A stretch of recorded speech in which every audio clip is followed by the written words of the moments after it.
If you do all or some of them,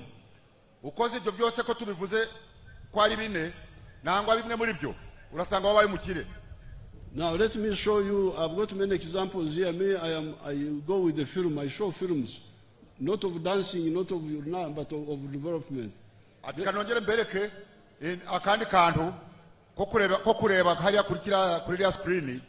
Ati njewe nerekanaga za filimu atari ziriya zo kubyina indongo ahubwo za filimu zo kwigisha abantu ukene. Let me show you Basangwa of Kamuli. Ati kambere ku muntu witwa Kasangwa wo muri Kamuli.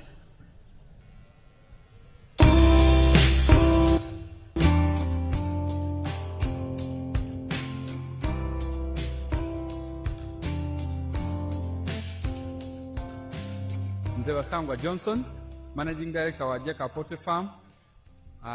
Jeka Poultry Farm eyaganibwa Bukwenge, Kamuli Municipality, Kamuli District. Mu 2007 twatandika obulunzi nga tutandikira mu Kamuli Town Council by then mu plot yali 50 feet by 100 feet. There's a foot ya 5 ku 10 eda itaka. Tutandika tutya twali nga tulina ebyobufuzi wano mu Kamuli nga waliwo ensonga nga chairman wero C5 omugenzi Kawuga bamwidukira Katonda mu ekyumulo ekyemirembe nga bamutwoyiremu abantu bangi abatamu application nga bali kwenda okufuuka ba chairman ba 5. Ai president yaida yatulungamya yakuba ati bana abantu mwena temusobola kuba ba chairman ba 5 aye abantu mujje mukola emirimu egindi ng'okulunda yayogera kulunda embidi okulunda enkoko byonna yabyogerako. Nze naapikinga mu ekyokulunda enkoko n'atandika efaamu mu 2007 n'enkoko 5. Saawa dino wendogerera ku faamu kuno tiize mabega ntambwire. President yaida yankyalira mu 2010 nga nina enkoko 5,000 yasanuka ino. Saawa dino tutambwire tulina enkoko 1,200 tufulumya amagi etwe 2,000 buli lunaku. Etwe 2,000 divaamu milioni 2 buli lunaku. Omwezi diba milioni 6. Omwaka tuba tuli mu bilioni 6 n'ekitundu etuba tukolaki kuyingiza. So that is Basangwa now.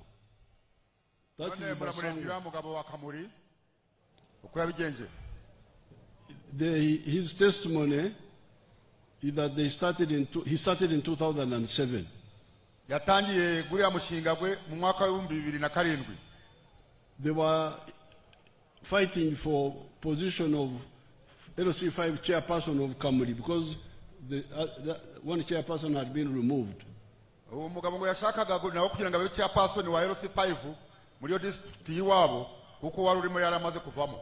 So when I went there, I told them what I am always telling everybody: you people, why do you think politics is the only form of livelihood? Why don't you do wealth creation? Ati ko nagiyeyo muri Kamuli abo bantu ndababwira mwa abantu mwe kuki mwese muri kwirukira mu bintu bya politike nibyo bibeshaga abantu byonyine. Ati kuki mutakora ibindi byabazanira ubukire. And I told them what I'm telling you now. Ati mbabwira ibyo ndi kubabwira mwebwe muri hano. So please, 4 acres model. Inkora ya eka enye ya kuzamura. So for him he listened to me.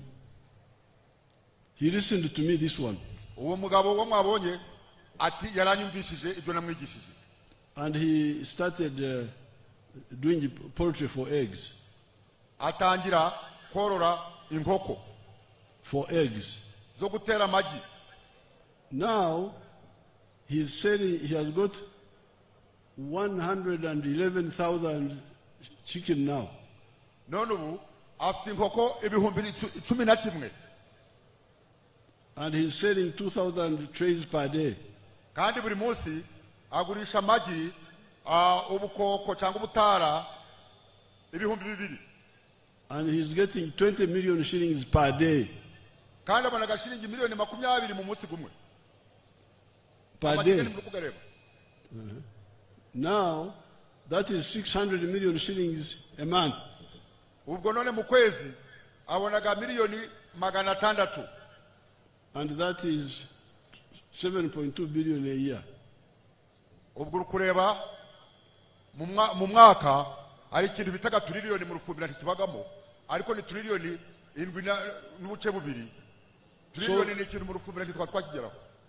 And this is what I've been telling you all the time. ati none ibyo maze iminsi ndabigisha nk'abantu banjemo. Now this is somebody in Kamuri now. uyu ni umuntu wo mu district ya Kamuri who listened to my message. There are very many who have listened, like the one that you are quoting here by your chairman here. He was quoting some examples. ati hariho benshi bameze nk'uriya mugabo twaturi kuvugaho wa Kamuri bakurikije ibyo twabigishije bameze neza. But let me show you one more challenge from Karamoja. Just one. ati none kandi mbere kakandi kantu nabwo mwitegereze mugereranye murebe. Ogira, I am a model farmer in Abim district.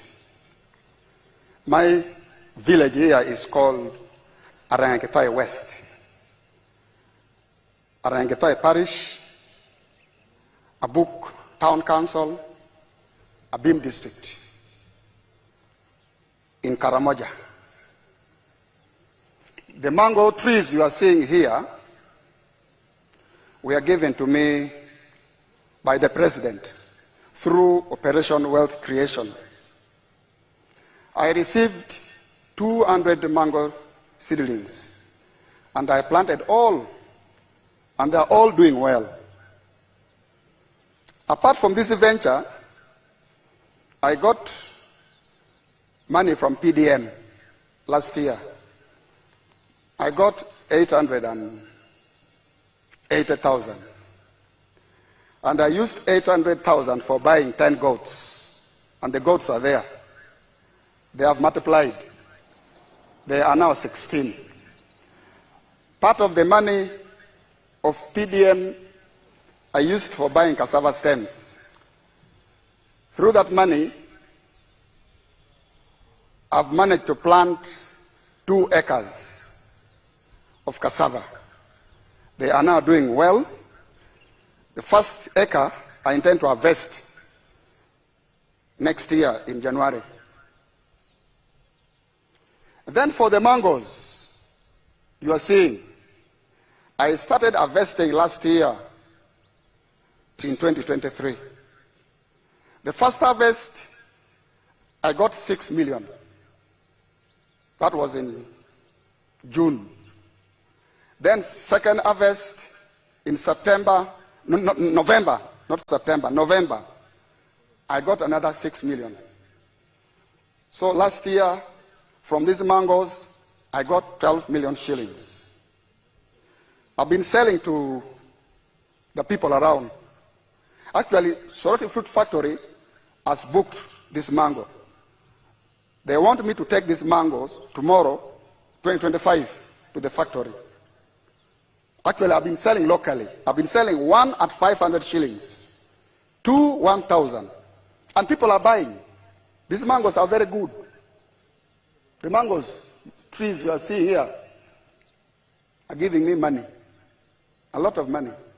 And I want to thank His Excellency, the President of the Republic of Uganda, Kaguta Museveni, for coming up with the idea of Operation Wealth Creation in the country. This is money. I am not going to suffer. My children will not suffer because of this wealth. I call it wealth now. I always harvest. I don't harvest mango. I harvest money, not mangoes. So I want to thank our president so much. And next year, if all goes well, I expect to get 18 million first harvest. And then second harvest, I also expect to get 18 million next year, 2025. So altogether, I expect to get 36 million shillings. And this money I will use for paying fees for now my children. That is example from Karamoja.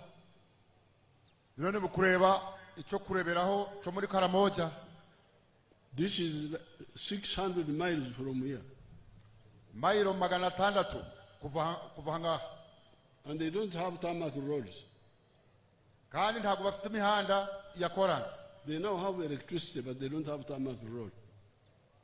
Koransi ntabayifite ariko uri kureba uriya mugabo hamaze kugera.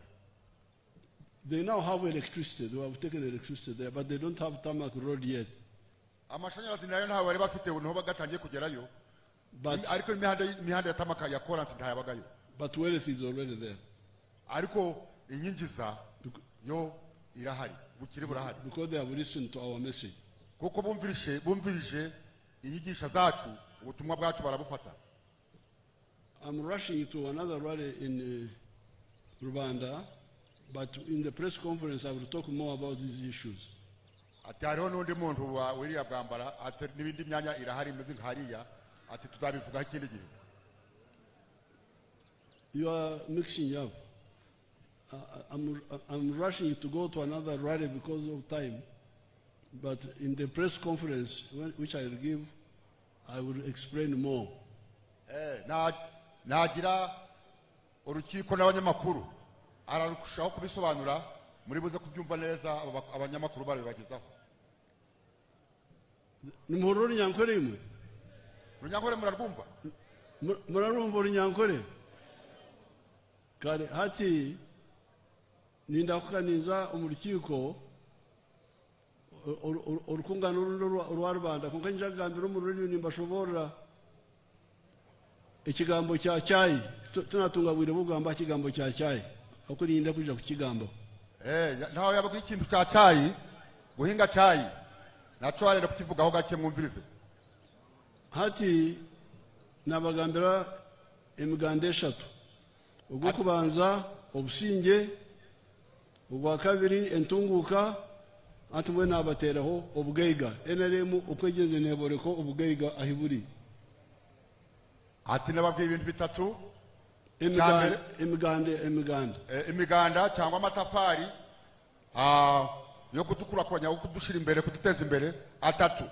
Cyambere na mahoro, ikindi na amajambere, icya gatatu n'ubukungu bukire. N'ubukire. Now kampere n'emirimo mpere n'emirimo jobs mpere n'emirimo endomo emirimo okay ati kandangizanye n'imirimo mu ruzungu bakitaga jobs. Where do jobs come from? Emirimo ivahe?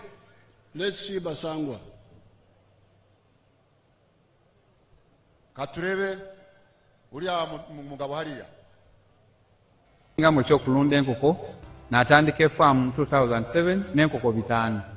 Sawa dino wendogerera ku faamu kuno tize mabega ntambwire.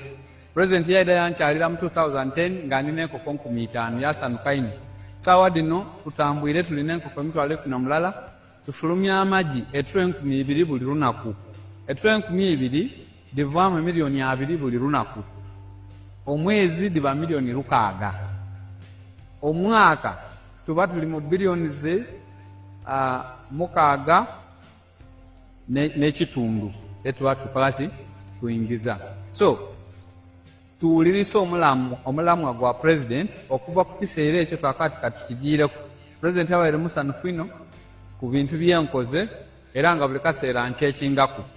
Wendogerera kati tulina abakozi 300 betukozesa wano ku faamu tuwezaawo. That's what I wanted you to see.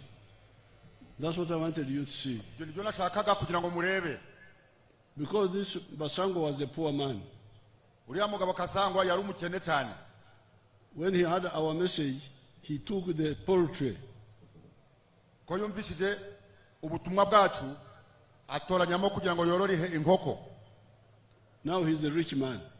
None ubu numukire. And not only is he mukire, but he has now created jobs for other Ugandans. Kandi ntabwo ari kuvuga ngo yarakize gusa. Ahubwo yashizeho n'imirimo. Yahaye abantu imirimo.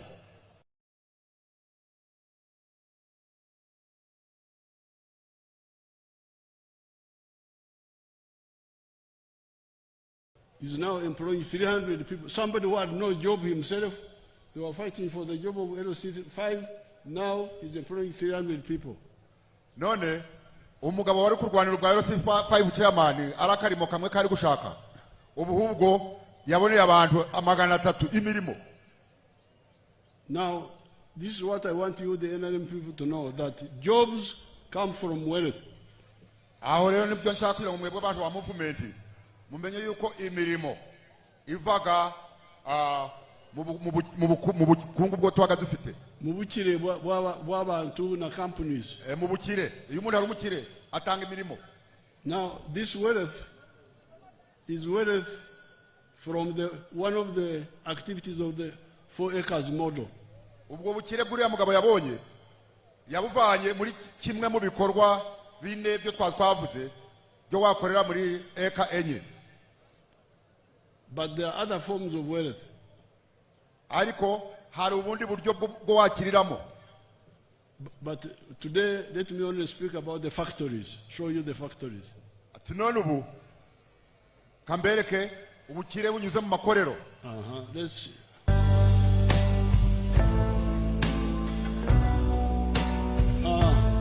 Hold there. Now, that is a new town which has come up near Mbale. Ati murebe hariya kuri biriya bya screen. Ati kariya ni agatawuni katangiye gukura kegereye ku tawuni nkuru yitwa Mbale. It is a totally new town, but a town of factories. Ni agatawuni gasha ariko agatawuni k'amakorero. Not town of shops. Ntabwo ari agatawuni k'amaduka kuko dufite ubutawuni bw'amaduka ino. There are now 75 factories there. Hariya hariyo amakorero 75 gakora ibintu bitandukanye. But let's enter one of them and see. None reka twinjire mu factory imwe muri zo twitegeze turebe. Freeze there. See how many young people are working in that factory. None ni murebe uko abantu abanyarubyiruko bacu uko bari gukorera muri rya korero rya hariya. So this is again the work of the NRM. None biriya mureba ni umurimo dukesha NRM. The fourth tafari. Ni itafari rya kane. Jobs. Imirimo. Where do jobs come from? Imirimo ivagahe. But even small people can create jobs. N'abantu biyoroheje bashobora guhanga imirimo. I introduced free education for children who had left school in the skilling hub. Ati nashizeho abana kwigira ubusa tasenge batanze kugira ngo bajijuke bazabone uko bazahanga imirimo. Let me see my graduates from the skilling hub if they are here. Ati kandebe abanyeshuri banje barangije kwiga mu mashuri yanjye nashizeho y'imyuga kanze tubarebe. Bari he? Muhaguruke. Ukaguruke is what? To be fast. Muri kubareba?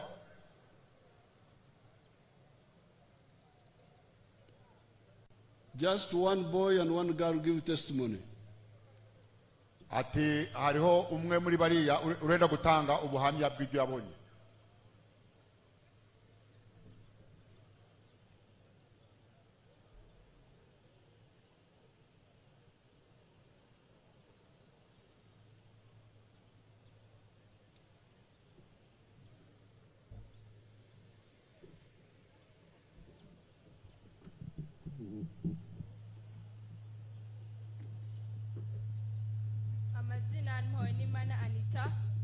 From Kisoro district.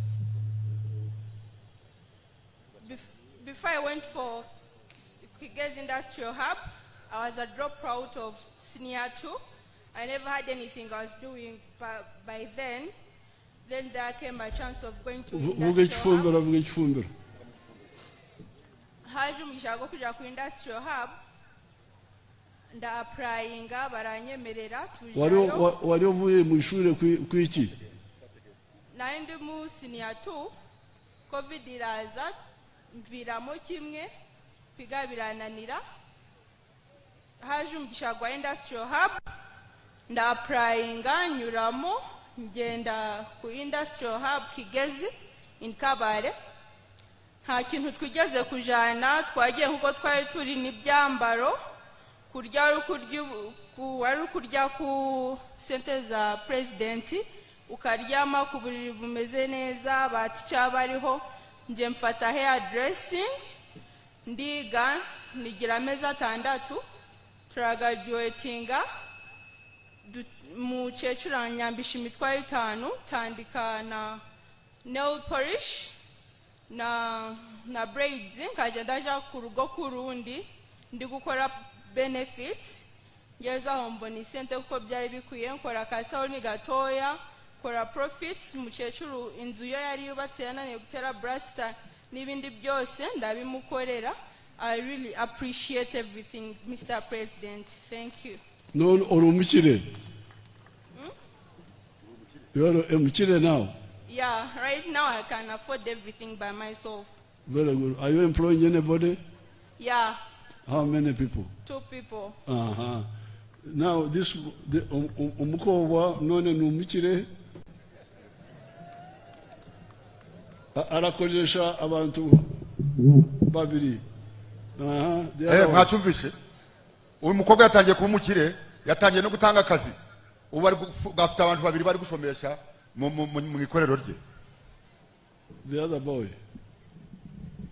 Yes, Your Excellency, amazina nitwa Mbarusha Ashraf, mva mu Kisoro Municipality, village yanje ni Kisoro Hill, aho inyuma hangaha. Your Excellency, COVID itari yaza, twari dufite ikibazo ko gushaka agasente ari ikibazo, nkaja ndikorera amakara, bamwe baranzi aho muri Kisoro Hill inyuma, ariko kandi nyuma ya COVID tuza kumva umugisha wo kuja mu habu. Bagenzi banje nta gihe nishimye ngicyo cyo gukoresha isente za nyakubahwa, nanga nta nijana utanze, kurya n'ubuntu, kuryama n'ubuntu, kwiga n'ubuntu, nta no kukubyira ngo tugayade n'ikintu cyari cyo cyose. Nyakubahwa ndiga ni ibyo kugira icuma ku kiwero dinga nanga kucotsa. Ubu ngubu nyakubahwa navuyeyo ngera mu rugo, mama yarafite ubuhene bubiri arabugurisha, nje ahantu bampa icuma gikozeho cyo kotsa, ikindi nkaja nagipangisha ku munsi, ndakora icuma ngeraho kukirekura. Ubu ngubu mfite icanje cyo kotsa nico guharagata arico bita grinding, kandi ihene za mama zagiye uzaragarutse ziriho naraziguze. Mu nzu yacu habaga ari ahantu mbese hatubatswe neza mu buryo bw'ibisenge, ariko ibisenge byose birahari.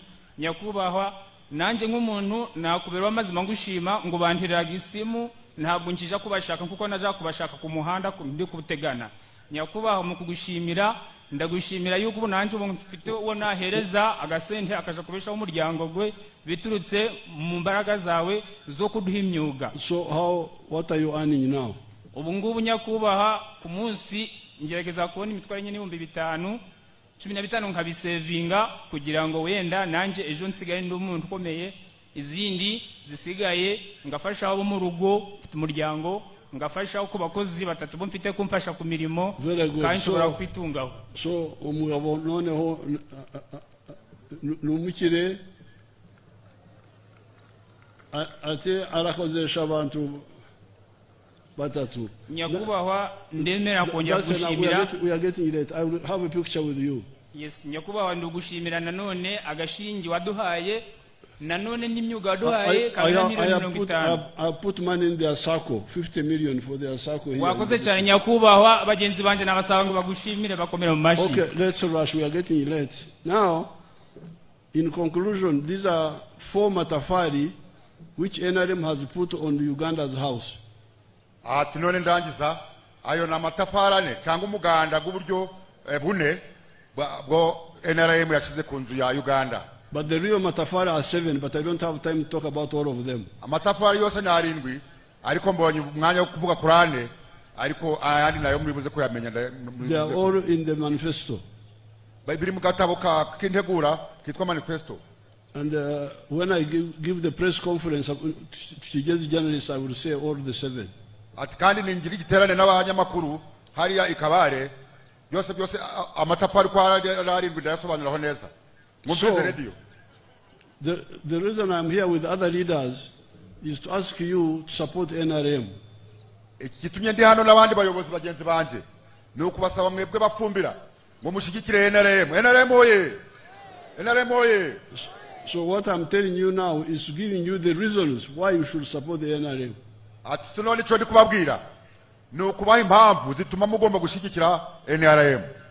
Because people are running around, support me, support me. What have you done? Support you for what? Hari abari kwirwa barabunza amagambo ngo mubashigikire bari kubabwira iki cyo bazabamarira. Because Uganda has been having a lot of problems. Uganda ifite ibibazo byinshi. There was shortages of commodities in Uganda here. Embere nta kantu twabonaga ko kwifashisha mu mago byarabuze, sabune, umunyu, amavuta y'itara nta byabagaho. When I came here in 1986, people here were getting beer from Burundi called Pilsen, called what? Called something. Ati igihe twafashe ingoma mu myaka w'igihumbi kimwe magana cyenda mirongo inani n'itandatu abantu. There was a beer from Burundi called what? It was called Primus. Hari inzoga yitwaga Primus. Ati umuntu yabaga yagize inyota akakanywa kavuye Burundi. No sugar, no beer, no soap, no clothes, nothing in the shops, no cement. Cyo gihe nta byambaro byabagaho, nta munyu, nta sabune, nta gasimenti ko kubakisha. Abakuru mwese murabizi ko nta kintu cyari cyahari. All these are there now. Ibyo byose ubu birahari. All done by the NRM. Ibyo byatewe na NRM amatafari gayo. There are still some weaknesses created by our people. I'll talk about them also. Okay, hariho ibintu bimwe bitagendaga neza ariko bitewe n'abantu bamwe bacu babi batameze neza. Ati kandi nabyo ndabivugaho. But most of the work has been done by the NRM. Ariko umurimo munini umaze gukorwa na NRM kweli. So therefore I ask you to support the NRM. Nenda basaba kugira mushigikire NRM 100%. As you have done in the past. Uko mumaze igihe mubikora. So that we continue and consolidate. Kugira ngo dukomezemo ibyo twatugezeho tubihe n'imbaraga kongeraho n'ibindi okunyweza tubinyweze. NRM oye. NRM oye. Old man with the chokufira oye. Umusaza w'ikigufire oye. Kisoro oye. Kisoro oye. Kigezi oye. Kigezi oye. Uganda oye. Uganda oye. East Africa oye. East Africa oye. Muri abagabo n'abagore rwoshe. Let's have the flag bearers. Flag bearers muze. Your Excellency, kankwanjirire ba flag bearers beitu kandi abuwaza kwasa bendera konka tubanze twakire okugamba kwa president turamwakira mu ngaro munonga tumuterere nembundu.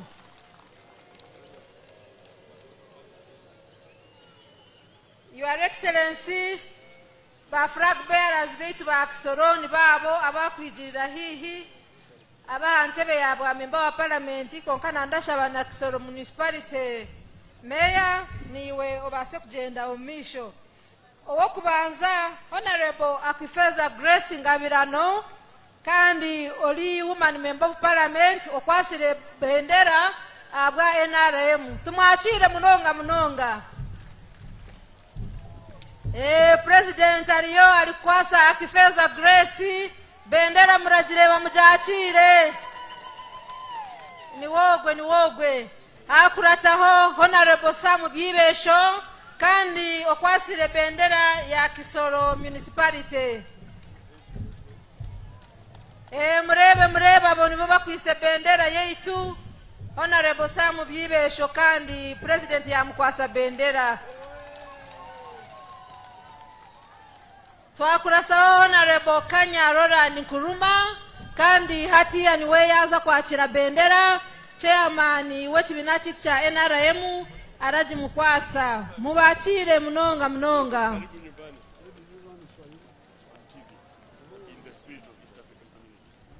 Then twakurasaho Honorable Alex Neyosa abase Ruganda kandi okwise bendera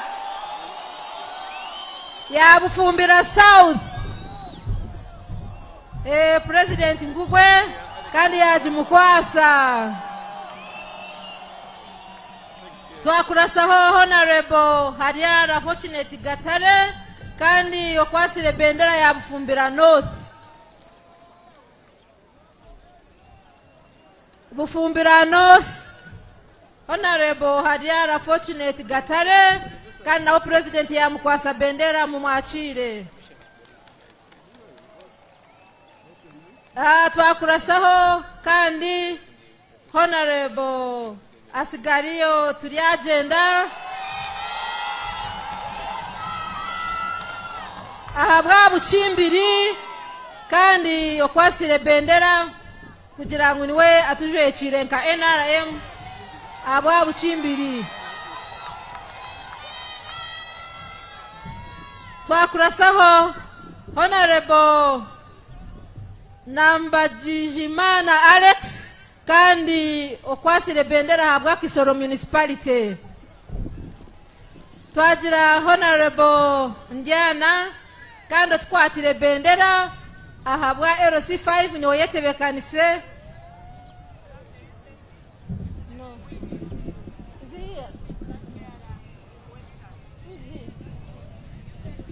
Your Excellency Ogweni Omwami Ndiana Richard kandi okwasire bendera habwa Kabale LC5.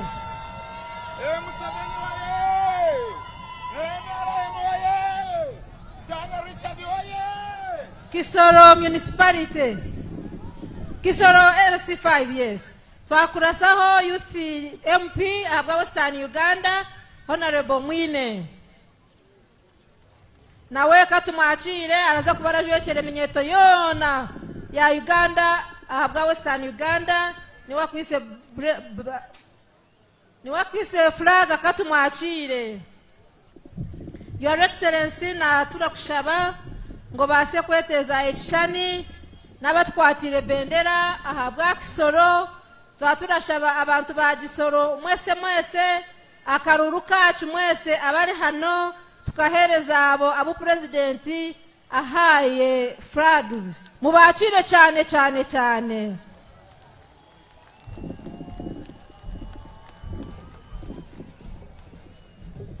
Your Excellency waba nomaliriza aba flag bearers ekishani cyabo oyine bindi bishani bibire byasigarayo.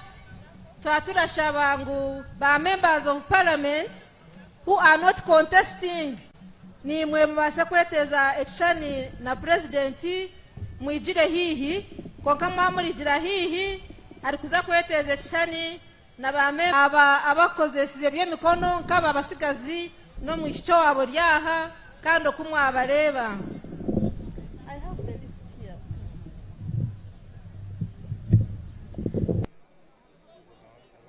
Skilling Hub Mwamuraheza, members of parliament who are here and are not contesting, please move forward and take a picture with His Excellency Yoweri President Museveni. Ndikureba Honorable Nsababuturo, ndikureba Honorable Rose Kabajenyi, ahabokuba they are not contesting as independents.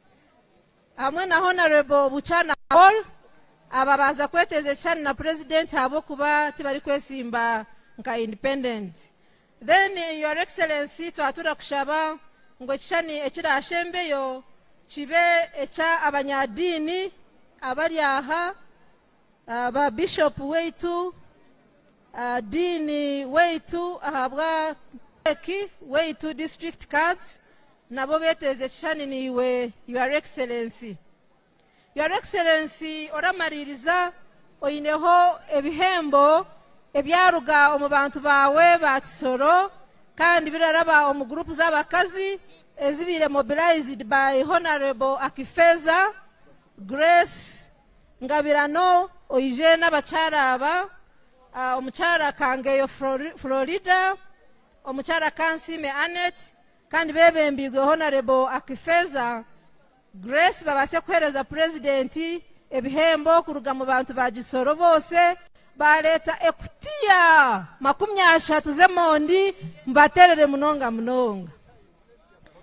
Abo barahereza ebirabo byabo presidenti naba ndashaba okulonchinga sako kandi Western Region SEC member weitu na ndakushaba ngu obase kuigira hehi kugira ngo president yaza kuronkinga gisako abantu bo twirora bugana nabo babasa kunezererwa. Abantu ba Kisoro mwe bare kuhereza president Museveni birabo, mwe bare kumuhereza bihembo mwiterere mu ngaro ejo nirole erimu ekutiya 30 zemondi ahabwa kundire turabasima kansime abana beita bayikahaha honorable Ruth.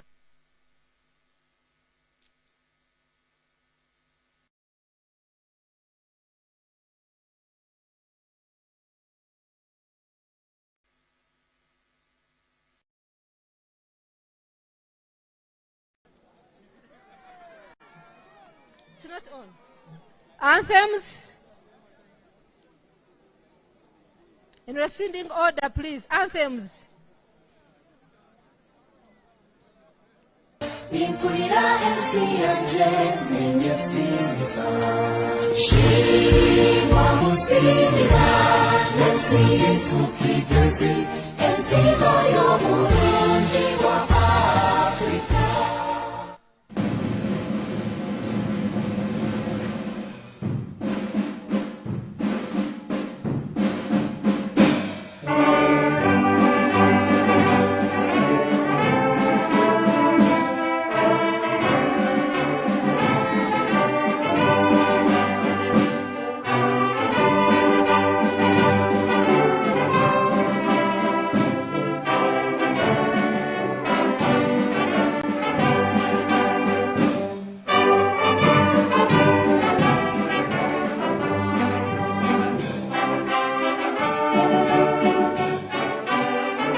Abantu ba Kisoro President Museveni yatuhereza urunaku rurungi yatuhereza entandaye yabasa kutushobororera ebitushemere kuba nitungahe byo kwakangahe muchere kare 215 byo ko kubanza tuterere President Museveni akaruru kandi turija kuba turakozese cinkumu orebe ngo wije cinkumu cyawe cyaza mu computer kwereka ngo niwo watera karuru enare moye Museveni ye yero yero yero yero Museveni yero Kisoro ni yero Mateke ni yero yero yero